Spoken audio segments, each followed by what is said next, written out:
Cette semaine, on accueille Dany Samuel. Salut, Dany. Salut, Stéphanie. Alors, tu vas nous parler, nous démystifier la méditation. Parce qu'il y a beaucoup de mythes et légendes autour de ça, des légendes urbaines, des histoires des pays d'en haut. Là, moi, aujourd'hui, on fait le ménage, on passe au travers de ça. Tout à fait, je Ça suis te dit? d'accord, oui. Cool. Donc, première chose, les gens pensent qu'on doit toujours méditer en position du lotus, la fameuse position. Est-ce que c'est vrai? Non, c'est faux. OK. Parce que les gens, ils disent que si je médite en position du lotus, ils deviennent inconfortables avec le temps. Possible, oui. Donc, ils se disent, ben, je peux pas méditer. Fait que, dans la méditation pleine conscience, la pleine conscience, c'est de pouvoir être au moment présent tel qu'il est, Ouais. puis de l'accepter, d'être là, toute là. Comme nous, on est ici et maintenant. Ici, maintenant, right now. Donc, il y a deux sortes de méditation.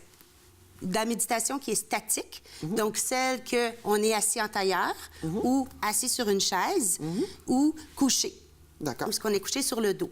Et il y a des méditations actives, c'est-à-dire que tu vas te dire, tiens, pendant que je vais manger ma cantaloupe, je vais être en pleine conscience du jus qui vient dans ma bouche. Quand j'avale, de qu'est-ce que je sens, je vais être en pleine conscience.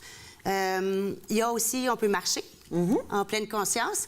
Et le défi, cette semaine, ça va être de prendre sa douche En méditant. en pleine conscience. Donc, tout le long de la douche, on va se laver et on va penser à notre respiration. OK. Et après, on regarde le nombre de fois que notre esprit s'évade et on revient. Je lave mon bras, puis là, on respire. Puis on reste dans le moment, puis on respire, puis là, aussitôt qu'il y a une pensée qui déborde de « je prends ma douche Bien, dès que tu oublies le contact du moment présent, quand tu t'en aperçois, c'est pas grave. C'est très bien. Tu t'en es aperçu, tu reviens. Ah, je lave, je sens le savon, je sens mon shampoing, et ainsi de suite. Donc, faut être pleinement conscient de ce qui se passe. Là, je touche le papier, Une douche. je te parle. Donc, c'est vraiment ça. Il faut être en pleine conscience. C'est vraiment être dans le moment présent. Là, on essaie de faire le tri, puis c'est le concret, c'est le maintenant tout de suite. OK. On peut méditer d'une façon active à lumière rouge. Ouais. Pendant la lumière rouge, ben, on prend le temps de respirer quelques respirations, mais on ferme pas les yeux, là, parce que, tu sais, il faut savoir. Un peu moins pratique. Et on peut méditer en marchant. Quand on fait une file d'attente, Ouais. que c'est long, ben, au lieu de trouver ça long, on se met juste dans notre respiration, puis on prend un moment pour soi. OK. Puis, question numéro 2, ou mythe numéro 2. Oui, je n'ai allons-y. pas assez de temps pour méditer. Et c'est faux! C'est faux, mesdames et messieurs. Et pourquoi? Bien, parce que, je vais te conter quelque chose. Lorsque je donnais des cours parents-enfants, à la fin, à la 8e semaine, une maman m'a dit, « Dany, quand je suis arrivée ici, j'avais un agenda et 3 enfants. Ouais. Aujourd'hui, je quitte avec 3 enfants et un agenda. » Ah, c'est une différence. Toute la dans différence séquence de priorité, était non? là. Oui, elle était plus présente avec ses enfants et moins dans son « j'ai pas le temps, j'ai pas le temps, j'ai pas le temps ». Il y a des professeurs qui pensent aussi qu'ils n'auront pas le temps de méditer en classe. Puis c'est drôle, après 8 semaines, ils me disent « c'est bizarre, c'est la même chose, mais on dirait que j'ai plus de temps ». Parce que lorsqu'on médite, même si on reste pas dans nos pensées, il y a des solutions plus créatives qui viennent. Ouais. Puis ça nous fait gagner du temps avec ces solutions créatives. Parce qu'étant moins stressé, moins cortisol dans le cerveau, les idées sont un petit peu plus claires. Puis là, on peut vraiment se laisser aller créativement puis tomber sur la solution qu'il nous faut. Oui, les pensées, on est plus à l'écoute des pensées créatives et celles qui nous apportent des bonnes solutions. On les aime, celles-là. Oui. OK. Bon, bien, mythe numéro 3. Il faut faire taire le mental pour méditer, là. Il faut faire le silence, là. Attention. Ah, je suis pas capable de faire le silence. Qu'est-ce que t'en penses? Moi, écoute, c'est pas juste parce que moi, je pratique la méditation depuis un certain temps, mais au début, je croyais ça. Je croyais vraiment qu'il fallait faire le vide. Puis j'étais comme, pendant les 3 premiers mois, moi, je l'ai fait autodidacte. J'étais dans le champ. Moi, je pensais que pense à rien, pense à rien, pense à rien, plus que je pense à rien, plus que il y a des trucs qui arrivent en rafale. Donc, donne-moi les trucs. Bien, pour méditer, dans le fond, j'explique que je travaille avec les enfants plus, donc j'explique aux enfants que on peut être les marionnettes de nos cerveaux ou les capitaines de nos cerveaux. Ouais. Lorsqu'on est marionnette, on croit que toutes nos pensées sont vraies. Ouais. Lorsque tu médites, c'est comme un jeu.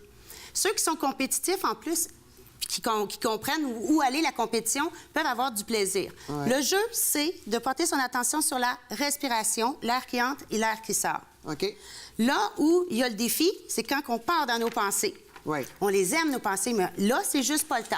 Fait que là, Ouais. tu penses à ta grand-mère, là, tu dis, non, attends une minute, pensée, je te reviens tantôt. Là, OK. je suis dans mon jeu.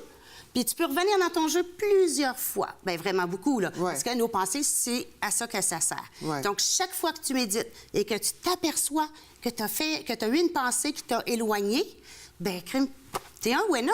Ben voilà, voilà. OK. Mythe numéro 4. On médite quand on est stressé. On médite. Juste quand on est stressé, le reste du temps, ça sert à rien. Ça serait la même chose que de dire on apprend à nager lors d'un naufrage. Voilà. Ça fonctionne pas Super comme ça. bien dit. Donc, la méditation, c'est apprendre à se calmer pendant qu'on est calme. Ouais. Donc, pendant tous ces moments de calme que tu vas avoir en méditant sans qu'il se passe rien, que c'est calme autour de toi, Ouais. tu es en train de creuser comme un chemin vers un lieu de calme à l'intérieur. Et lorsqu'arrive justement un naufrage ou une situation, une émotion, Ouais. tu es capable de retrouver ce chemin de calme-là plus facilement, comme le gars qui a un naufrage qui va se rappeler de ses cours de natation. OK. Écoute, il ne nous reste pas beaucoup de temps. On va y aller rapidement Oui. avec le numéro 5, puis on se garde les autres pour la prochaine C'est la fois. dernière? C'est la dernière en plus. Bon, ben écoute, ça donne bien. Vous avez besoin d'un maître spirituel pour méditer. Ça me prend un gourou, là. Faut que j'aille quelque chose, là. Sinon, ça marche pas. Ben, Est-ce que c'est vrai? C'est... Lorsqu'on commence, c'est le fun d'avoir un support. Quelqu'un qui nous aide Pour nous aider, nous guider. Mais c'est pas un gourou, c'est pas la personne Il n'y qui a pas de décide. gourou, non, mais Voilà. c'est le fun de prendre un cours de méditation, si on veut. Mais c'est possible de le faire à la maison en écoutant des méditations guidées.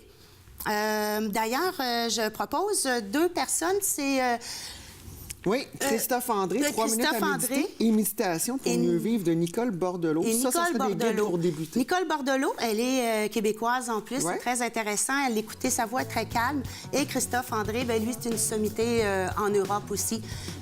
Puis lui, il offre 40 méditations de 3 minutes. Donc, 40 techniques. Fait qu'on vient pas me dire qu'on n'a pas le temps, là. C'est pas vrai, cette affaire-là. Ben, un gros merci, Dany Samuel. Bienvenue.